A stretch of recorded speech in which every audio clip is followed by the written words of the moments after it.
우주 채널 기적 방송국입니다. 저는 레인보우 크리스탈입니다. 안녕하세요.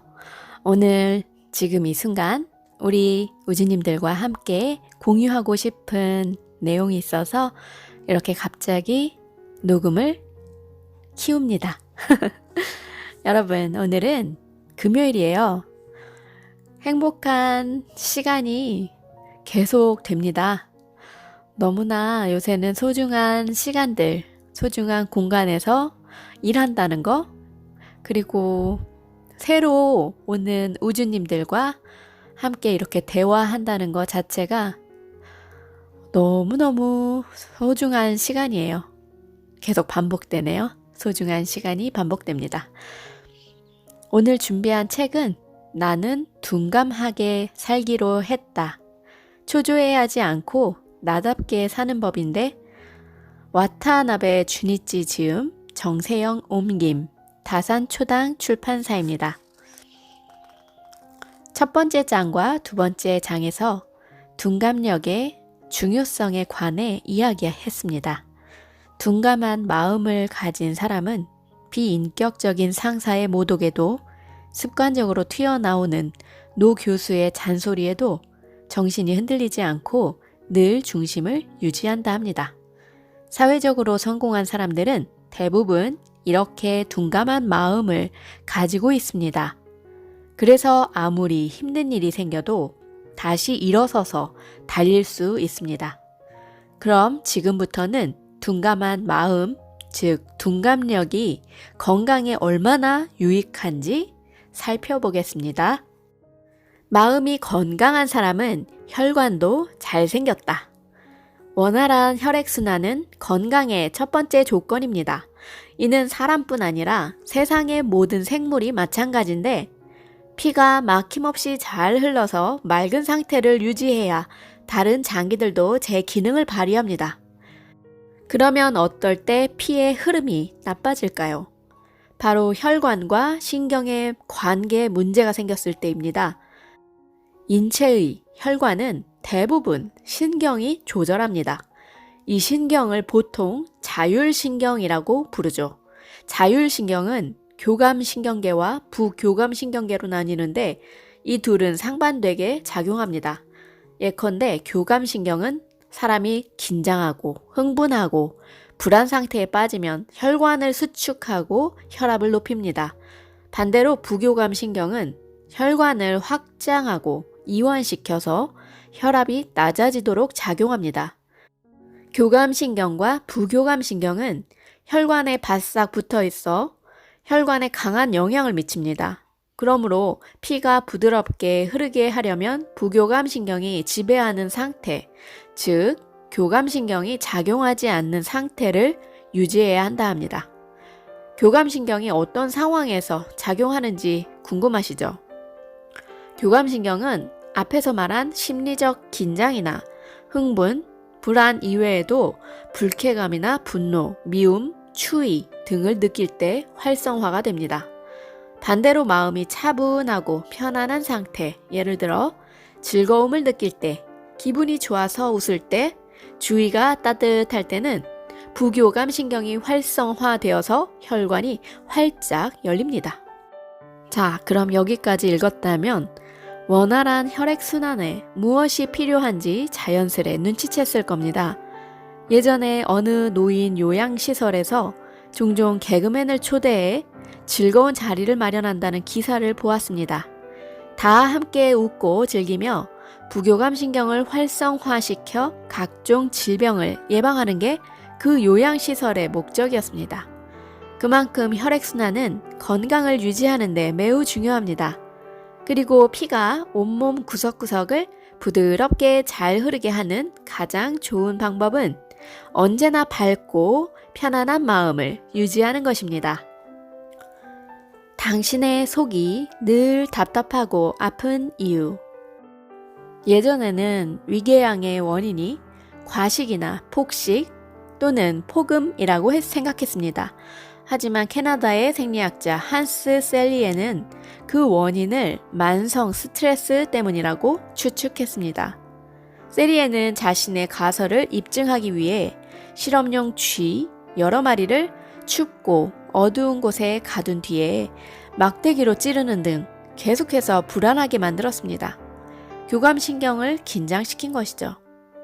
이 실험을 반복하는 동안 실험용 쥐의 소화기관에는 궤양이 생겼고 스트레스에 가장 강하게 저항하는 부신 피질의 출혈반이 나타났습니다.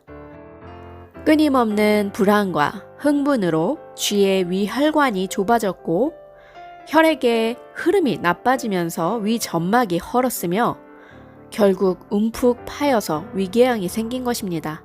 셀리에는 실험을 통해 스트레스가 궤양의 주요 원인임을 밝혀내고 스트레스 이론을 확립했습니다. 스트레스라는 단어가 널리 쓰이기 시작한 것도 셀리의 실험 이후부터입니다. 둔감한 사람의 마음과 혈관은 언제나 열려 있습니다. 자율신경이 우리 몸을 제어하는 경우는 이 밖에 아주 많은데, 예를 들어 지인의 사망 소식이나 끔찍한 사고 소식을 듣고 얼굴이 새파랗게 질릴 때가 있는데, 나쁜 소식을 들었을 때 받은 충격과 슬픔으로 혈관이 급격하게 수축하면서 피의 흐름이 순간적으로 멈추기 때문입니다. 불안하거나 깜짝 놀랐을 때 가슴이 쿵쿵 뛰는 현상도 자율신경의 긴장이 심장에 전해져서 발생합니다. 수능처럼 중요한 시험이 시작되기 직전에 화장실에 가고 싶어지는 경우 역시 자율신경이 긴장해서 방광을 자극하기 때문입니다. 물론 마음이 느긋하고 편안할 때는 이런 증상이 나타나지 않습니다. 이렇게 자율신경은 그때그때 이 상황에 맞춰 몸의 균형을 유지하는 기능을 수행합니다. 따라서 평소에는 자율신경에 부담이 가지 않도록 주의를 기울여야 하죠. 이때 둔감력은 매우 중요한 역할을 합니다. 좋은 의미의 둔감력은 자율신경에 필요 이상의 부담을 주지 않도록 도와주는 그야말로 건강 유지의 원동력이라 할 수 있습니다. 둔감한 사람의 자율신경은 지나친 자극에 타격을 받는 일 없이 언제나 혈관을 열어두어 온몸의 피가 원활히 흐르도록 기능합니다. 둔감한 마음의 필요성에 대해서 이야기하겠습니다. 눈이 너무 좋으면 여러 가지 문제가 생깁니다. 보통 사람은 1.0에서 1.2 정도의 시력만 갖춰도 세상을 보는데 아무런 문제가 없습니다. 망원경이 없던 시절이라면 모를까. 요즘 같은 시대에 시력이 1.5를 넘긴다고 해서 유리한 점을 찾아보기는 힘들죠. 지나침은 미치지 못함과 같다 라는 말이 있듯이 너무 잘 보이면 정신건강에도 해롭습니다. 시력이 나쁜 사람은 안경이나 컨택렌즈, 수술 등을 통해 보완할 수 있지만 시력이 좋은 사람을 위한 안경은 따로 없습니다. 눈이 좋아서 피로함을 호소해도 교정할 방법이 없죠. 적당한 게 좋다지만 시력만큼은 조금 낮은 편이 살아가기에 덜 피곤합니다. 너무 잘 들려서 괴로운 귀. 청력이 너무 좋아도 문제입니다. 남들이 듣지 못하는 소리까지 잘 듣는 사람은 정신적으로 문제가 생길 수 있는데 심각할 경우에 환청으로 이어지기도 합니다. 실제로는 아무 소리도 나지 않는데 들린다고 착각해서 비정상적인 말과 행동을 내뱉게 됩니다. 설령 그렇게까지 심각하진 않다고 하더라도 소리에 지나치게 예민하면 피로를 심하게 느낍니다. 음악가처럼 다양한 소리에 민감한 경우는 예외입니다. 그런 사람은 소리를 구별하는 재능이 뛰어날 뿐이지 남에게 들리지 않는 소리가 들리는 것은 아닙니다. 그러나 소리가 지나치게 잘 들리는 사람이 사용할 수 있는 기구는 귀마개 정도뿐입니다. 너무 잘 맡아서 곤란한 코. 후각도 적당히 구별하는 정도면 충분합니다.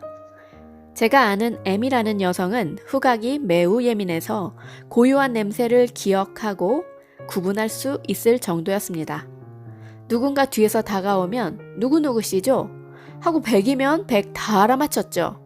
물론 향수 냄새에도 민감해 다른 향수를 쓰면 곧바로 알아차렸습니다. 한 번은 남편의 옷에 밴 흐릿한 여성용 향수 냄새를 단박에 알아채서 집안이 발칵 뒤집힌 일도 있었다 합니다. 나쁘게 봐야 할지, 좋게 봐야 할지.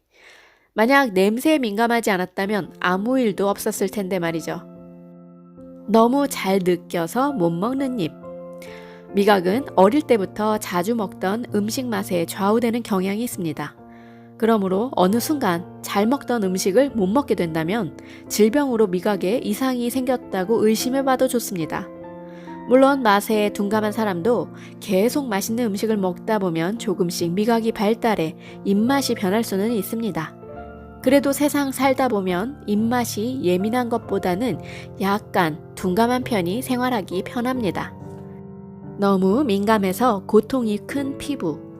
촉각이 민감하면 살아가는데 큰 문제가 생길 수 있는데 여기에선 신경에 문제가 생겨서 나타내는 촉각의 이상은 다루지 않겠습니다. 피부가 과민해서 벌어지는 일도 많은데 이런 사람들은 외부 자극에 약해서 피부가 쉽게 손상되거나 건조해집니다. 날씨 변화에도 민감해서 뾰루지가 생기는 등 피부 트러블이 빈번하게 발생하죠. 특정 자극을 받았을 때 피부가 알레르기 반응을 일으키거나 붓는 사람들은 문제를 특히 심각하게 받아들여야 합니다. 가려워서 긁었는데 진물이 나며 피부색이 변하는 사람도 마찬가지입니다. 반면에 믿기지 않을 정도로 피부가 둔감한 사람도 있습니다. 제 친구 B는 피부가 까무잡잡한 게 언뜻 보기에도 둔감해 보입니다. 어느 여름날 더위도 식힐 겸 둘이서 도란도란 이야기를 나누며 산책을 즐길 때였습니다. 저는 우연히 B의 팔뚝에 모기가 앉은 걸 보았습니다. 피부가 약한 저는 계속 모기가 신경 쓰여서 저 친구가 언제쯤 모기를 쫓아내려나 하는 생각으로 그의 팔뚝을 뚫어져라 쳐다보았습니다. 그 친구는 모기가 앉은 거에 둔감하길래 피부 좀 만져볼게 하고는 그의 팔을 자세히 살펴보았습니다. 정말 고무공처럼 탱탱하고 탄력 있는 구릿빛 피부였습니다. 이런 피부는 타고나는 게 아닐까 하는 생각이 절로 들더군요. 예민할수록 더 아프다. 제가 아는 K라는 여성은 날씨의 변화를 미리 감지하는 대단한 능력을 가졌습니다. 하늘이 맑아서 오늘은 날씨가 참 좋네요 라고 말하면 아니요, 곧 구름이 몰려오면서 비가 내릴 거예요 하고는 기상청 예보관처럼 답하곤 했습니다. 이렇게 맑은 날에 비가 온다고요? 하고 의아한 표정으로 물으면 K는 두고 보세요 라며 자신있게 말했죠. K가 그렇게 자신있게 날씨를 예측하는 데에는 비결이 있었습니다. 그녀는 원래 류머티즘을 알아서 전부터 관절통에 시달려 왔습니다. 그래서 저기압이 다가오면 관절이 쿡쿡 쑤시기 시작하고 머리카락도 습기를 빨아들여 묵직해진다고 하더군요. 병 때문에 민감해진 관절이 기압의 변화를 재빠르게 감지하면서 날씨가 나빠진다는 사실을 미리 알아차리는 것이었습니다. 처음에 K가 날씨를 정확히 알아맞혔을 때는 굉장히 민감하시네요 하며 감탄했습니다. 그런데 그녀는 저를 보며 이렇게 말했습니다. 저는 이렇게 과민한 관절과 몸이 싫습니다. 아무것도 모르면 몸도 마음도 훨씬 편안할 텐데. 한숨 쉬는 그녀의 모습을 보며 저는 아무 말도 할 수 없었습니다. 여러분, 예민한 것보다는 둔감한 편이 훨씬 낫습니다. 둔감한 사람이 예민한 사람보다 더 오래도록 느긋하고 여유로우며 건강한 삶을 누릴 수 있습니다. 여기까지 읽은 후에 나는 참 둔감한 사람이었구나 하고 깨달았다면 나는 참 둔감하였구나. 한 번 더 할까요? 나는 참 둔감한 사람이었구나 하고 깨달았다면 당신은 그야말로 따봉 엘리트입니다. 당신의 둔감함에 박수를 보냅니다. 우리 우주님들 오늘 밤도 편안한 밤 휴식하시기 바랍니다. 감사하고 사랑하고 축복하며 은총이 있기를 바랍니다. 사랑합니다.